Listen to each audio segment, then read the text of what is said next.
Nasa Task Force Bravo pa rin ang sunog sa warehouse ng construction materials sa Valenzuela. Mahigit 100 residente ang apektado ng sunog. Kita mula sa himpapawid ang napakalawak na sunog sa warehouse sa Barangay Bagbagin na nagsimula alas 12:30 ng tanghali. Nabalot ito ng makapal at maitim na usok na galing sa mga nasunog na nakaimbak na kemikal at lubricants. Hindi kumalat ang apoy sa mga katabing residential area dahil may firewall sa paligid ng warehouse. Pero pinalikas pa rin ng mahigit 100 residente. Walang napaulat na nasaktan. Nagkasunog din sa ika-9 na palapag ng isang gusali sa Caballero Street sa Binondo, Maynila. Sumiklab ito pasado alas 6 ng gabi at umabot sa ikalawang alarma bago idineklarang fire under control matapos ang halos 2 oras. Kalbaryo ang pag-uwi ng ilang commuter at motorista sa Metro Manila bunsod ng mga pag-ulang dala ng thunderstorm. Tumukod ang traffic sa ilang lugar dahil sa mga pagbaha. Sa EDSA Orense, sa Makati City, lampas gutter ang baha, kaya hindi nakadaan ng light vehicles. Bumaba rin ng tubig nang tanggalin ng MMDA ang mga nakabarang basura sa drainage. Bumaha rin sa EDSA Santolan northbound lane. Sa Balintawak, Quezon City, nagdahan-dahan ang mga motorista dahil naghalos zero visibility. Sa United Nations Avenue sa Maynila, mabagal din ang daloy ng trapiko dahil sa baha. Napilitang lumusong ang ilang commuter. Malakas din ang ulan sa North Luzon Expressway. Nagharap ang pinuno at mga dating miyembro ng Socorro Bayanihan Services Incorporated sa pagdinig ng Senado tungkol sa umunoy pang-aabuso ng grupo. Kulong sa Senado ang pinuno at matataas na opisyal ng SBSI matapos itanggi ang mga alegasyon sa kabila ng detalyadong pahayag ng mga testigo. May report si Ian Cruz. Ang 14 anyos sa si alias Jane, sa pilitan daw ipinakasal ni J. Renz Kilario alias Senyor Aguila, ang presidente ng Socorro Bayanihan Services Incorporated o SBSI. Sinabi ni Senyor Aguila, authorized ang asawa mo i-rape ka? Kailangan daw makuha sila in 3 days, otherwise they will be called na nag-adyos. Ibig sabihin ng adyos, ang parusang mapupunta sa impyerno kung ayaw makipagtalik sa asawa. Maging si Senyor Aguila, gusto rin daw makipagtalik kay Jane. Palagi siyang kinukulit, Your Honor, na mag-consent na pero ayaw niya. Pati nanay ni Jane, pinakasal sa isang lalaki kahit may asawa na. Ang 12 anyos na kapatid ni Lovely sa Vandal, pinalakad daw ng nakaluhod dahil ayaw makipagtalik sa naging asawa. Sabi niya, patatawarin ko kayo kapag mula sa gate, luluhod kayo papunta sa bahay ko. Tapos magpapromise kayo na magpapagalaw na kayo sa asawa niyo. Saksi raw sa mga sapilitang kasalan, si Mark Paisano, dating miyembro ng Soldiers of God ng grupo. Kasi may naman gani ko yung nasaksihan, ma'am, na ang usa ka babae midagan.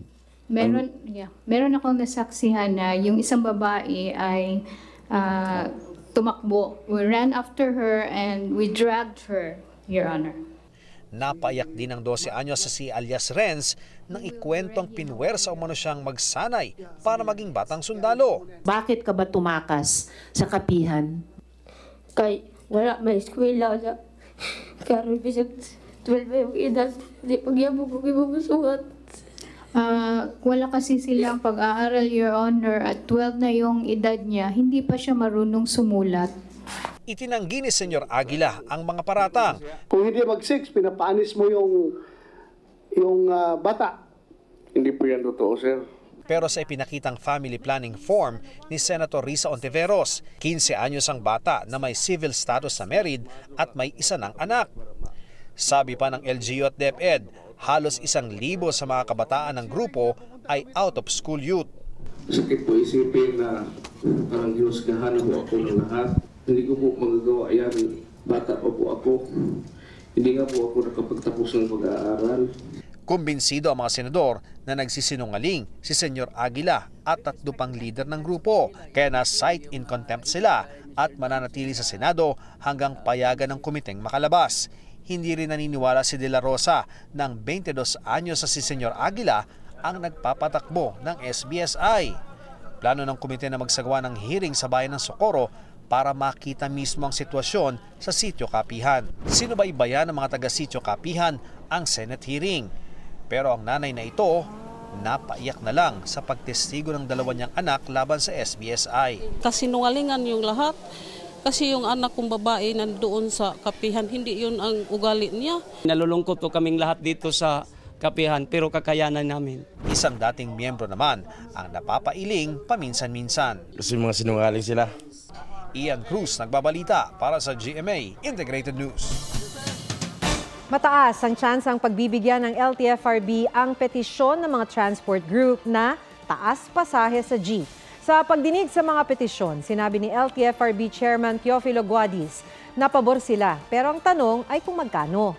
Hiling ng grupong FEDJUDAP at Stop and Go, 2 pisong permanenteng dagdag sa minimum fare ng jeep sa buong bansa. Habang hiling ng Pasang Mazda, Altopad at Acto, 5 pisong dagdag sa minimum fare at dagdag na piso sa kada susunod na kilometro. Pero habang wala pa yan, hiling nila ay pisong dagdag sa minimum fare dahil sa mataas na presyo ng krudo. Sa Martes, itinakda ang susunod na pagdinig. Sinampahan na ng mga reklamong murder at frustrated murder ang pulis na namaril at nakapatay sa 2 lalaki sa Malabon. Hindi patukoy ng CIDG ang motibo sa pamamaril ni Patrolman Zenjo Del Rosario, miyembro ng Drug Enforcement Unit ng Malabon City Police Station. Pero mga drug personalities daw ang mga biktima na posibleng huhulihin ni Rosario. Personal daw na lumakad ang suspect, pero bawal ito dahil may clearance dapat ang lahat ng operasyon. Mismo mga kapitbahay ang humarang at positibong nagturo sa suspect. Itinuro rin siyang gunman ng babaeng nakaligtas sa pamamaril. Sinabi raw ng suspect sa kanyang abogado na ginampanan lang niya ang kanyang tungkulin. Pero hindi na nagbigay ng komento ang kanyang kampo kaugnay sa iba pang paratang. Tiniyak naman ng NCRPO at hepe ng PNP, wala silang pagtatakpan at makakamit ng mga pamilya ng biktima ang hustisya. Susundin daw ng DepEd ang magiging desisyon ng Kongreso kaugnay sa pag-alis ng Confidential and Intelligence Funds o CIF nito. Ayon sa tagapagsalita ng DepEd na si Undersecretary Attorney Michael Poa, nasabi na nila kung bakit kailangan ng confidential funds pero handa silang sumunod sa mayorya ng Kongreso. Lumusot na sa Kamara kagabi ang panukalang 2024 budget. Yan ay kahit pag-uusapan pa lang ng binuong small committee ang planong realignment ng CIF. Ayon sa House Appropriations Committee, ililipat ang CIF ng ilang civilian agencies kasama ng Office of the Vice President at DepEd sa intelligence at security forces na nagbabantay sa West Philippine Sea. Wala pang tugon sa plano ng Kamara ang OVP.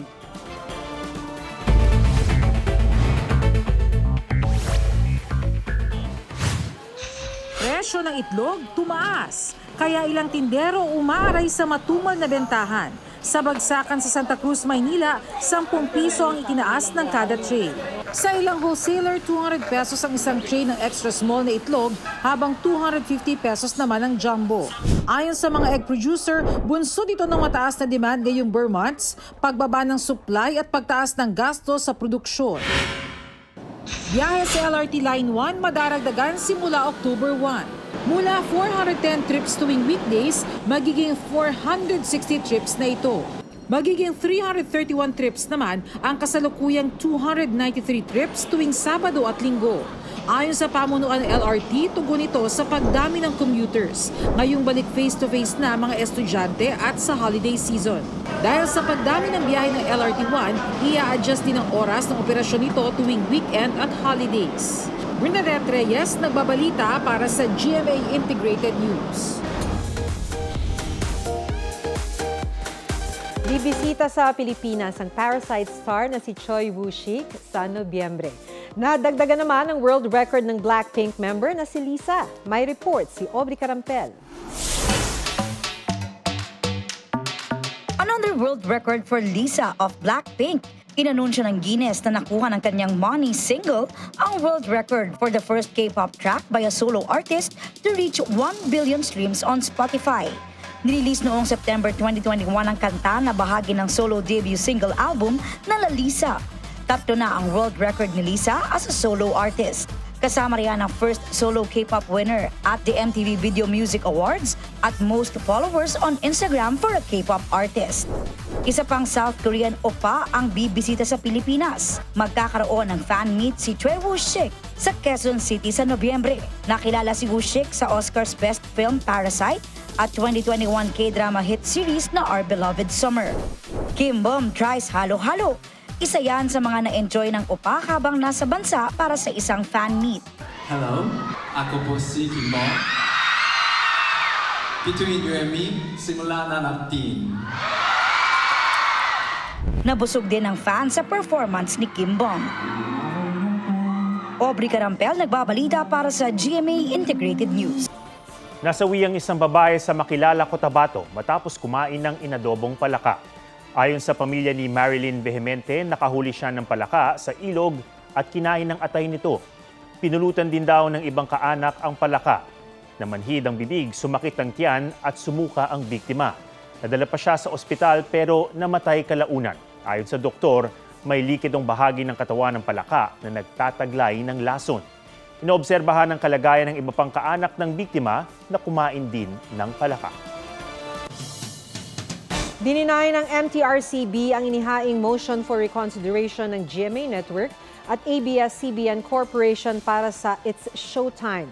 Kaugnay ito sa ipinataw na 12-day airing suspension sa noontime show matapos sa mga reklamong natanggap umano ng MTRCB sa anilay indecent o malaswang ikinilos ng mga host sa segment na Isip Bata.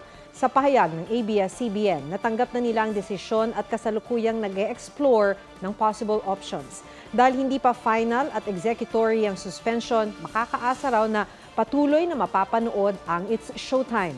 Wala pang pahayag ang GMA. 6 na medalya ng Team Pilipinas sa 19th Asian Games sa Guangzhou, China. Nakamit ng Sanda fighter na si Arnel Mandal ang unang silver medal ng Pilipinas sa Wushu Men's 56 kg. Bronze medals naman ang nakuha ng mga pambato natin sa Wushu na sina Clemente Tabugara Jr. at Gideon Fred Padua. Historic naman ang pagkapanalo ni Alex Ayala ng bronze medals sa women's singles sa tennis na kauna-unahan sa nakalipas na 60 taon. May bronze medals din ng Wushu artist na si Jones Inso at King Patrick Perez ng Taekwondo team. Sa score na 87-72, wagi ang Gilas Pilipinas kontra Team Thailand. Sunod nilang makakalaban ng Jordan sa Sabado. As of 6 p.m., nasa ika-24 na pwesto ang Pilipinas. Isang kasal ang nag-viral dahil sa hindi tamang nagawa ng groom. Maski ang pare nagulat sa nangyari. Pusuan na yan sa report ni Mark Salazar. Nasa tamang tao ka nga, pero bakit parang may mali? Ay, mali! Napaay tuloy ang pare. Ba't ka pumunta sa Kulambo? Mamayang gabi pa yon. Honest mistake, Father. Ngayon lang po ikinasal. New hire po si Mister. Napatawag pa kay God si Father. Ay, mali na naman! Oh my God! Ang bride na si Vevs, hindi na napigilang matawa. Ang groom naman na si Delo, todo explain at pagkatapos ng kasalan ay outside di Kulambo agad. Igagano mo yung... You may now kiss the bride kasi dapat. Sa katolikong kasal, iaangat dapat ng groom ang belo o blusher veil ng bride. Hudyat ng pagbubukas ng babae ng kanyang sarili sa pangangalaga at proteksyon ng magiging asawa. Ipinaulit ni Father ang symbolic moment at after the struggle, na perfect naman. Mark Salazar, nagbabalita para sa GMA Integrated News. At yan po ang State of the Nation. Ako si Ato Maraulio para sa mas malaking misyon. Para sa mas malawak na paglilingkod sa bayan, ako si Maki Pulido. Mula sa GMA Integrated News, ang News Authority ng Pilipino.